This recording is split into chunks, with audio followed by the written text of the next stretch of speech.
मादा बिच्छू की मृत्यु बहुत बहुत बहुत ही दुखदायी रूप में होती है। नीचे दिया गया चित्र एक मादा बिच्छू का है। इसकी अस्थिमज्जा पीठ पर मौजूद ये इसके बच्चे हैं।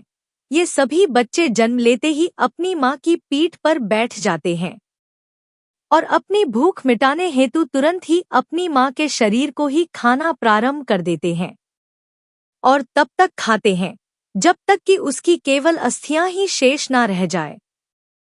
वो तड़पती है, कराहती है, लेकिन ये इनके ही बच्चे अपनी मां की पीछा नहीं छोड़ते और ये उसे पल भर में नहीं मारते, बल्कि कई दिनों तक धीरे धीरे खाते खाते मारते हैं।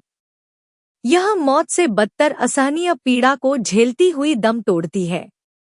मादा बिच्छू की मौत होने के पश्चात ही ये सभी उसकी पीठ से नीचे उतरते हैं।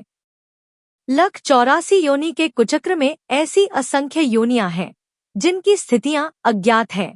कदाचित इसीलिए भवसागर को अगम और अपार कहा गया है। ऋषिमत के मुताबिक यह भी मनुष्य जीवन में किए गए कर्मों का ही भुगतान है।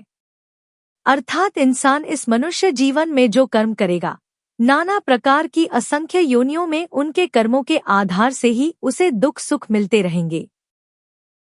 सबसे अच्छा योनि मनुष्य का माना गया है। इसमें भाई बहन माता पिता का रिश्ता चलता है। ऐसा और किसी में भी नहीं चलता है। बंदर बकरी और भी लगभग जानवर अपनी माँ बहन का रिश्ता नहीं चलाते हैं। मनुष्य जीवन मिला है तो अपनी माता पिता बहन की सेवा का अवसर नहीं खोना चाहिए।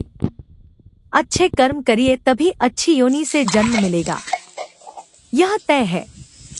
चलती चक्की देखकर दिया कबीरा रोए, दो पाटन के बीच में साबुत बचाना कोई। ऐसा सोचकर कि हमें कोई नहीं देख रहा, कुकर्म करते जाता हूँ। लेकिन एक बात ध्यान रखना, ऊपर वाले की नज़र सबके ऊपर है और आप धरती पे एक कर्म की डायरी लेकर आए हैं जिसमें हर रोज आपका कर्म भरा जाता है। इसलिए हमेशा कोशिश करिए अच्छे कर्म करने की।